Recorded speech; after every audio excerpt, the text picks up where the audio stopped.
Welcome back. Radio city joke સ્ટુડિયોમાં આપનું સ્વાગત છે.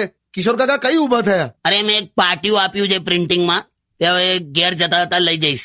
કયું પાટિયું લા? મહેમાનોએ પોતાનું ચાર્જર પોતે લઈને આવું એવું.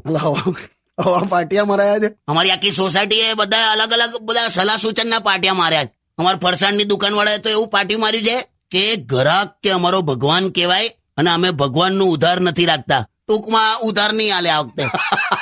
એક જણે એવું લખ્યું છે કે પોતપોતાના ફટાકડા જાતે લઈને આવા. એટલે શું ઝઘડા થાય છે? બહુલા.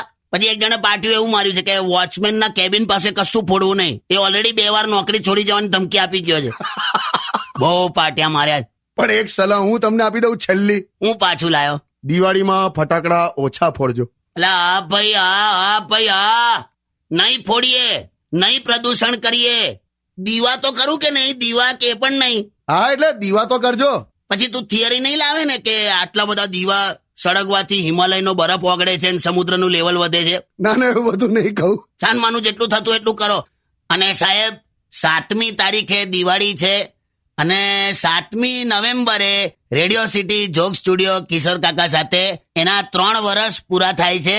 એ બદલ આપ સૌને બહુ બહુ બહુ આભાર. ક્યાં વાત હે કાકા? તને નતું યાદ ને? હા એટલે યાદ હે. અને સાહેબ બીજી વાત, રેડિયો સિટીના જોક સ્ટુડિયોના બધા લિસનર્સને કિશોર કાકા તરફથી અને રેડિયો સિટી તરફથી happy Diwali, happy new year. મજા કરોલા. Only on Radio